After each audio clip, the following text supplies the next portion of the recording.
계속해서 우리 국내 연일 300명, 400명 코로나 확진자가 나오고 있습니다. 코로나19의 종식을 위해서 기도해 주시고요. 전 세계적으로 2,500만 명이 넘는 확진자, 83만 명이 넘는 사망자가 나왔습니다. 미국, 브라질, 인도, 러시아, 남아프리카, 멕시코, 스페인, 아르헨티나 전 세계 대륙을 막론하고 코로나 확진이 일어나고 있습니다.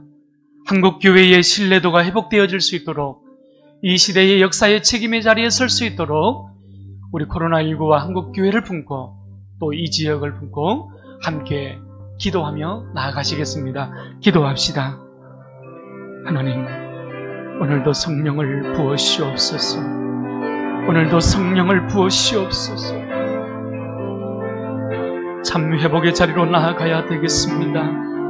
아버지 하나님께서 응답하여 주시옵소서. 불쌍히 여겨 주시옵소서. 하나님, 우리 아버지, 주의 나라가 임하게 하시고, 아버지 하나님, 코로나19의 종식을 인하여 수천만 명이 고통과 위기 가운데에 있습니다. 긍휼을 여겨 주시옵소서. 전 세계 곳곳이 신음하고 있습니다. 하나님이 역사의 책임자가 주님이심을 고백하며 나아가오니 우리 하나님께서 영광을 받으시다. 아버지 하나님, 참으로 신음하는 그 현장마다 주님의 위로와 주님의 생명과 주님의 회복이 다시금 되어져 주시옵소서. 오늘 말씀은 마가복음 1장 16절에서 20절까지 말씀입니다. 오늘도 하나님이 하시면 됩니다. 하나님 한 분이면 충분합니다. 고백하는 우리 널푸른 가족들이 되기를 축원합니다. 예수님은 갈릴리 해변으로 가셨습니다. 해변으로 가셨다는 말씀은 어떤 의도성을 가지고 가신 것이 아니라 그저 한적한 곳을 찾아가셨다는 말씀입니다. 예수님은 갈릴리 바닷가에서 여러 생각들을 정리하시며 하나님과 친밀한 시간을 가졌을 것입니다. 이 모습은 이 시대를 살아가는 우리에게 전하는 메시지가 너무나도 분명한 모습입니다. 분주함에 함몰된 인생이 아니라 나의 정체성을 붙들고 살아가는 삶이 얼마나 중요한지 말씀하고 있기 때문입니다. 여러분, 나의 나됨은 어디로부터 주어지는 것입니까? 내 직업이 무엇인가? 내가 얼마나 가졌는가? 내가 무엇을 잘하는가? 못하는가? 능력의 문제가 나의 나됨을 결정할 수 없습니다. 고대 철학자 칸트는 인생에 대한 세 가지 질문을 했지요. 나는 무엇을 알 수 있는가? 나는 무엇을 원해도 되는가? 나는 무엇을 해야 하는가? 이었습니다. 플라톤과 비트겐슈타인, 칸트와 니체, 아리스토텔레스와 하이데거는 신이냐 인간이냐, 삶이냐 죽음이냐, 신앙과 물질, 보이지 않는 것과 보이는 것 사이에서 때로는 대립하고 때로는 영향을 주면서 또 때로는 영향을 받으면서 끊임없이 인생의 본질에 대하여 질문하였습니다. 21세기를 살아가는 우리에게도 동일하게 질문하고 있습니다. 우리가 살아가면서 만나는 여러 가지 문제들의 근원에 닿아 있는 질문입니다. 그러나 우리는 먹고 살기 바쁘다 하여 자식 교육 때문에, 친구 관계 때문에, 이런 여러 분주함 때문에 묻어두고 피해버린 질문이기도 합니다. 근원적이고 본질적인 질문이지만 경제적이지 않다는 이유만으로 생각조차 하지 않는 질문입니다. 나는 오늘 무엇 때문에 분주하고 무엇 때문에 살아가고 있습니까? 왜 밤잠을 설치고 왜 고민하고 왜 애쓰며 살아가고 있습니까? 조금 더 성공하기 위해서입니까? 조금 더 가지기 위해서입니까? 조금 더 잘하기 위해서입니까? 여러분, 우리가 이 땅에 존재하는 이유가 겨우 이 정도일까요? 나는 오늘 분주함이 아니라 예수님과 함께 한적한 갈릴리로 나가는 우리 모두가 되기를 축원합니다. 한적한 곳에서 나를 돌아볼 줄 아는 성도, 예수님처럼 하나님과 마주서서 깊은 친밀의 시간을 붙잡는 성도가 되기를 바랍니다. 오늘 본문 16절을 보면 예수님은 갈릴리 바닷가를 지나가시다가 시몬과 그 형제 안드레를 보셨습니다. 시몬과 안드레는 갈릴리 바다에서 열심히 그물을 던지고 있었지요. 직업이 어부였습니다. 지금 이 순간에도 그물을 던지고 있으니 얼마나 열심히 살아가고 있는지 성경은 우리에게 보여주고 있는 것입니다. 부지런함으로, 성실함으로 부모와 가족을 부양합니다. 먹고 사는 일에 걱정이 없도록 최선을 다하고 있습니다. 지역사회의 모범이 되고 좋은 남편, 좋은 아버지의 모습이기도 합니다. 게다가 형제가 의리 있고 우애도 있습니다. 가장 이상적인 모습입니다. 평화롭습니다. 책임감도 있고 성공을 향한 열정도 있습니다. 그러나 우리는 여기에서 머물러 있어서는 안 된다고 성경은 우리에게 말씀하고 있습니다. 17절 말씀을 보십시오. 예수께서 이르시되 나를 따라오라. 내가 너희로 사람을 낚는 어부가 되게 하리라. 여러분, 이상하지 않습니까? 삶의 자리에서 방황하고 있다거나 삐뚤어져 범죄를 행했다거나 어떤 질병의 노출의 위기의 상황이 아닙니다. 시몬과 안드레는 그저 주어진 삶의 자리에서 최선을 다해서 열심히 살아가고 있었습니다. 또 19절 말씀을 보십시오. 조금 더 가시다가 세베대의 아들 야고보와 그 형제 요한을 보시니 그들도 배에 있어 그물을 깃는데 곧 부르시니 야고보와 요한에게도 마찬가지입니다. 배에서 그물을 깃고 있었습니다. 고기를 잡으며 먹는 문제, 사는 문제를 해결해가며 매일매일 성실함으로 살아가고 있었습니다. 자, 그런데 예수님이 고요한 우물에 돌을 던지는 것처럼 부르심이 주어집니다. 하나님의 콜링이 주어지고 있는 거예요. 시몬과 안드레에게 나를 따라오라 하셨던 것처럼 야고보와 요한에게도 부르심이 주어진 것입니다. 여러분, 예수님께서 오늘 나를 부르시고 계시는 그 음성을 들을 수 있기를 축원합니다. 이만하면 먹고 살만하니, 이만하면 편안하니, 이제 먹고 즐기는 인생이 우리의 목적이 아니라는 거예요. 반대로 힘들고 외롭고 고통 가운데에 있다 하여서 하나님께서 우리를 부르신 것도 아닙니다. 어떤 상황 때문에 하나님께서 나를 불러주신 것이 아니에요. 하나님은 나를 향하신 분명하고도 명확한 이유와 목적이 있기 때문에 나를 불러주셨다는 사실입니다. 할렐루야! 너무너무 중요한 거예요. 그래서 하나님의 부르심은 존재적 부르심이라고 이야기하는 거예요. existential calling. 여러분, 존재적 부르심이라는 것을 꼭 기억할 수 있기를 바랍니다. 내가 성도가 되고 내가 교회가 된 것은 우연이 아니란 말이에요. 우리가 잘 알고 있듯이 헬라어 에클레시아, 여러분 교회지 않습니까? 에크, 밖으로 이 말이잖아요.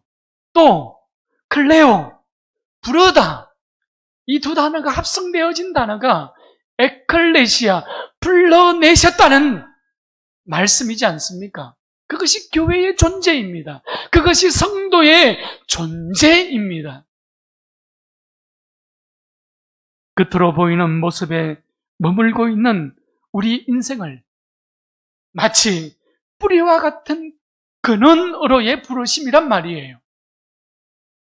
거짓과 허울에 가려진 인생을 살아가는 우리에게 근원적이고 본질적인 것으로 나를 성도로서 불러내셨다는 사실입니다. 시몬과 안드레를 부르신 예수께서, 야고보와 요한을 불러내신 예수님께서 오늘 나를 교회로 불러내셨다는 이 사실은 얼마나 감사하고 얼마나 놀라운 사건입니까? 오늘도 주님의 부르심 앞에서 흔들림 없이 설 수 있기를 축원합니다. 여러분, 마지막으로 우리는 누구를 따를 것인가? 무엇을 따를 것인가? 라는 질문 앞에 서게 됩니다.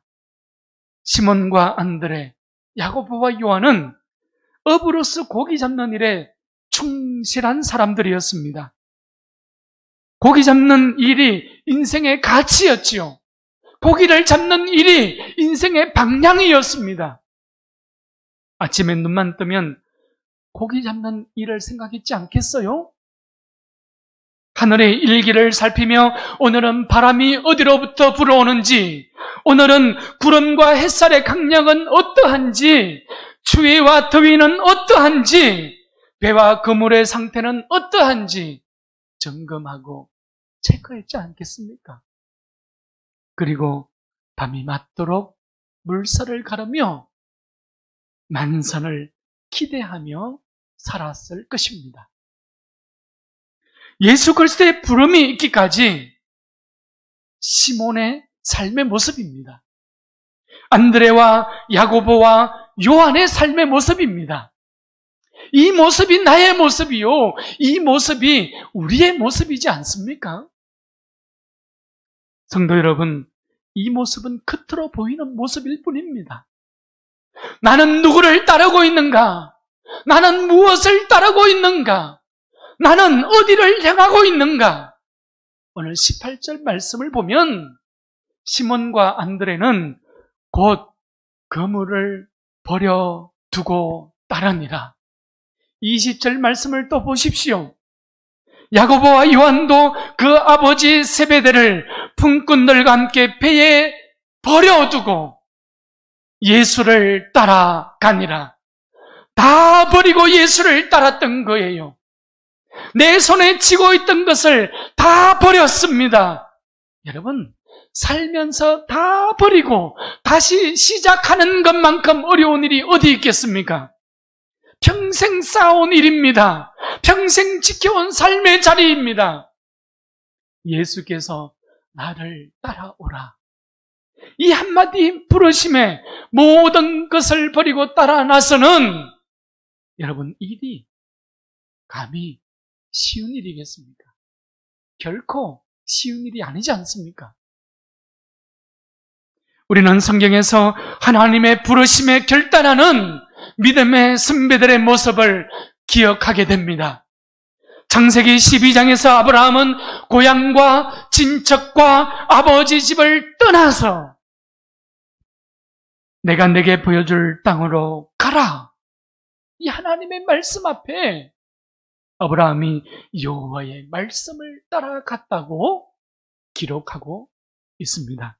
출애굽기 3장에서 모세는 광야에서 이대로 장인의 양을 치다가 꺼지지 않는 떨기나무 불꽃 가운데에서 하나님의 부르심, 하나님의 콜링을 받게 되죠. 그리고 그 발에서 신을 벗습니다. 여러분, 신을 벗었다는 것은 여호와 하나님의 노예, 하나님의 종이 되었다는 뜻입니다. 이사야 6장에서 이사야는 기도하던 중에 높이 들린 보좌 위에서 어린 양을 보게 되지요.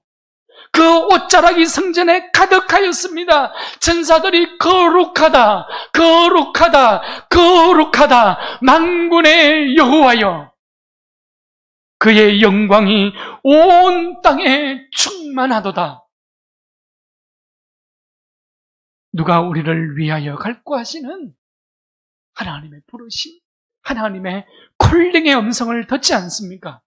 그때 이사야는 어떻게 고백합니까? 내가 여기 있나이다. 나를 보내소서. 내가 여기 있나이다. 나를 보내소서. 여러분, 이것이 응답이었지 않습니까? 여러분, 무슨 말입니까? 무엇이 인생의 가치를 바꾸었습니까? 겉으로 보이는 것이 아니라 아브라함도, 모세도, 이사야 선지자도 하나님의 말씀, 하나님의 부르심이 그들의 인생을 바꾸었다는 것을 우리는 기억하게 되는 것입니다. 내가 너희로 사람을 낚는 어부가 되게 하리라. 오늘 예수님의 말씀이 시몬과 안드레를 향하여서, 또한 그들의 제자들을 향하여서, 오늘 우리들을 향하여서 하나님이 말씀하고 있는 거예요. 그 부르심의 말씀 앞에서 내 인생의 길이, 내 인생의 가치가, 내 인생의 방향을 돌이킬 수 있게 되는 것입니다. 그 말씀에서 고대로부터 질문해왔던 나는 무엇을 알 수 있는가? 나는 무엇을 원해도 되는가? 나는 무엇을 해야 하는가? 여기에 대한 해답을 찾을 수 있게 된 것입니다. 여러분, 겉으로 보이는 모습에 내 인생의 가치를 걸 수 있겠습니까? 오직 예수 그리스도의 말씀을 붙잡을 수 있기를 바랍니다. 예수를 따르는 것이 진리의 길이요, 예수를 따르는 것이 생명의 길입니다. 오직 말씀만 따르고 오직 말씀을 향하여 내 인생을 영원한 복의 자리로 돌이켜 세울 수 있기를 주의 이름으로 축원합니다. 말씀을 정리합니다. 마가는 오늘 18절, 20절 말씀에서 버려두고 라는 말씀을 강조하고 있는 거예요. 우리는 손에 하나를 쥐고 있으면 다른 하나를 포기해야 합니다. 다른 것을 잡을 수가 없어요. 우리 인생의 모습입니다. 버릴 것을 버리고 잡아야 할 것을 잡아야 한다는 말씀입니다.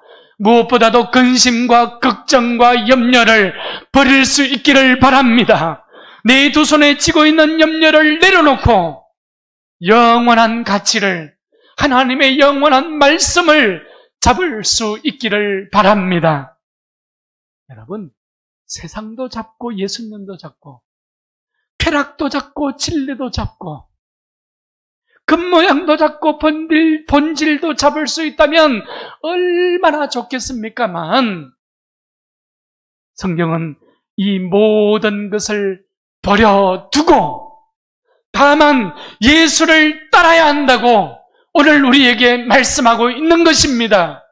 여기서 예수를 따라가니라, 여러분, 이 단어는 followed him입니다. followed him이라는 것은 단순한 따름을 얘기하는 것이 아니에요. 예수의 제자가 되었다는 것을 말하는 것입니다. 여러분, 제자가 된다는 것은 선생님에게 지식을 전수받고 지식을 배우는 정도를 말하는 것이 아니에요. 내 인생의 우선순위를 이제 스승 되신 예수님께 두기로 결단했다는 말입니다. 오직 예수님만을 따른다. 삶의 초점의 변화와 삶의 방향의 변화를 가지고 오는 것이 followed him, 예수를 따르니라. 오늘 이 말씀인 것이에요. 오늘 본문 시몬과 다른 제자들이 마치 이 순간을 기다렸다는 것처럼 만반의 준비를 하고 있었다는 인상을 우리는 강하게 받고 있지 않습니까? 그만큼 시몬과 안드레, 야고보와 요한의 의지와 결단의 강도가 높았다는 것을 우리는 발견하게 되는 것입니다. 머뭇거림이 없었어요. 손 내미시는 예수님께 자신의 직업과 모든 것을 다 버리고 그 자리에서 벌떡 일어났습니다. 곧 일어났다고 성경은 우리에게 말씀하지 않습니까? 그리고 예수를 따랐습니다. 대단한 결단력이지요. 의지적 행동입니다. 의지라는 것은 단순한 우연적 행동을 말하는 것이 아니에요. 의지는 의도적으로 자기 결정을 하여서 목적을 추구하는 그 행동을 의지라고 국어사전에서는 정의를 하고 있지 않습니까? 의식적으로, 의도적으로 선택적인 행동을 하는 것입니다. 윌리엄 제임스는 의지란 자신을 지배하는 힘이라고 정의를 내렸어요. Yes와 No라고 말할 수 있는 힘이 의지로부터 나온다는 거예요. 의지는 나 자신을 찾을 수 있도록 합니다. 의지는 멈출 수 있는, 또 억제할 수 있는 힘입니다. 의지는 거절할 수 있는 파워라는 거예요. 마찬가지로 의지는 순종할 수 있고 예수님을 따라갈 수 있는 힘이기도 한 것이지요. 코로나19로 인하여 비대면 예배가 다시 시작되었습니다. 우리 신앙생활도 기도도 찬양도 예배도 마찬가지입니다. 의지를 가지고 이끌고 가야 합니다. 의지를 가지고 결단해야 합니다. 의지를 가지고 나를 쳐서 하나님의 말씀 앞으로 나를 순종하고 복종케 해야 하는 것이에요. 우리는 주님의 거룩한 부르심을 받은 그리스도인들입니다.